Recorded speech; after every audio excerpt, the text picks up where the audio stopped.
Hello guys, and thank you for visiting my YouTube channel, Spanish for English Speakers with Jen. In today's video, we're going to talk about singular and plural, so we can learn how to use singular and plural in Spanish. So let's get started.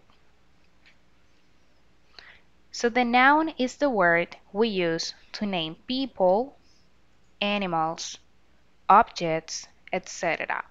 As the articles, the noun has gender, feminine or masculine, and also number, singular or plural.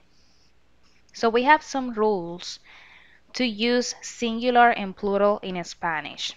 So the first one is how we use singular and plural when the noun ends in a vowel. So we must add the letter S at the end to create the plural. Here we have some examples. So the first word is puerta, which means door. If you notice here, we have the article before the noun. And remember that in the previous video, I explained how to use the article in Spanish. If you need to refresh a little bit about the articles, please watch the previous video first and then you come back to this one because it's necessary for you to know how to use the article first in order to use singular and plural. So, as I was explaining, the article is before the noun, and we would say la puerta in singular and in plural las puertas. El elefante, los elefantes. El jabalí, los jabalís. El zapato, los zapatos. El bambú, los bambús. Perfect. So, if you notice, as I explained, you just have to add the letter S at the end, and in that way we know that the noun is in plural. And of course, you have to use the article, and you have to put the article in plural as well. So, if the last letter is a stressed I or U, both plurals are allowed. So you can add the letter S at the end, or you can add ES at the end. So if you notice here the word jabalí, el jabalí in singular, and then in plural, we would say los jabalíes, which is correct, and then los jabalíes, which is correct as well. So if you say los jabalíes or los jabalíes, that is okay. Both are allowed. Then we have el bambú in singular, and with this one we can do the same. So we would say los bambús or los bambúes. Both are correct. So, what we do with the nouns that end in consonant?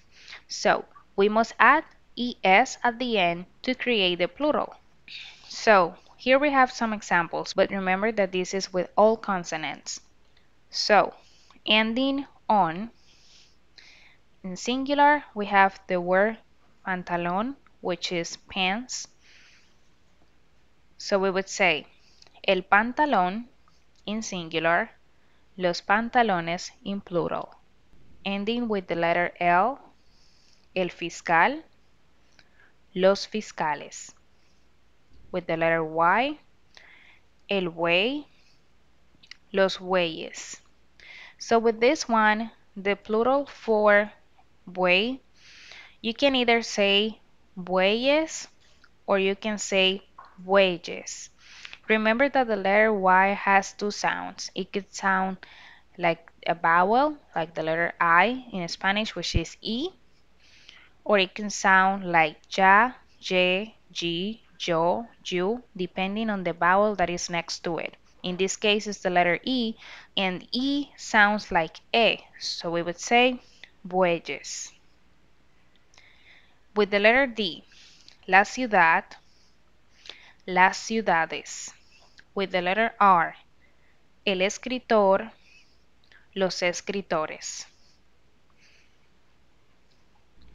So, nouns ending in X or S.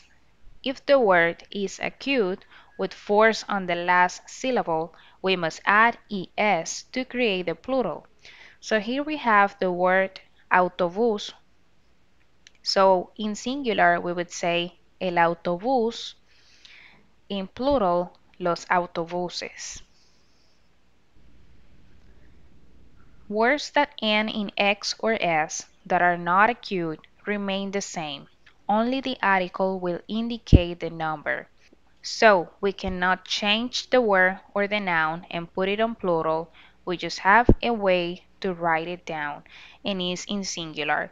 And in this case, as I explained, we just have to put the article in plural so the person that we're talking to will understand that the word is in plural.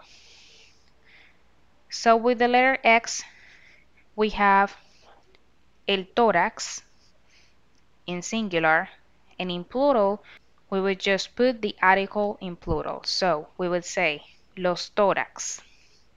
Then with the letter S, el cumpleaños, los cumpleaños. La crisis, las crisis. So nouns ending in Z. Words that end in Z change to CES. So at the end, we would add CES and remove the letter Z. So here we have two examples. La nariz in singular, las narices in plural. El lápiz, los lápices.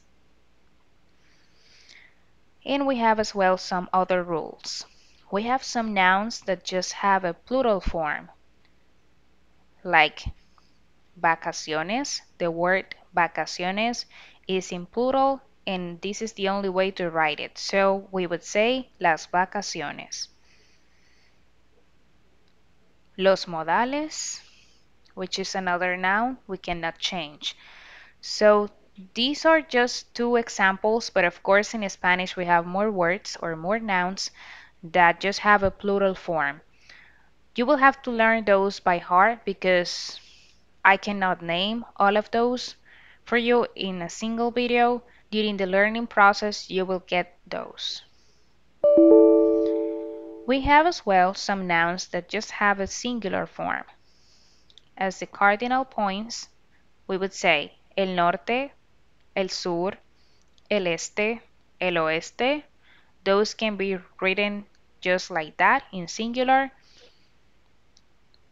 Abstract nouns, la sed, la salud, el hambre. Those cannot be changed. Those can just be written in this way, in a singular form. And non-countable nouns to talk about substances. So, el café, el hielo, el té. We cannot say los cafés, los hielos, los tés. That's incorrect.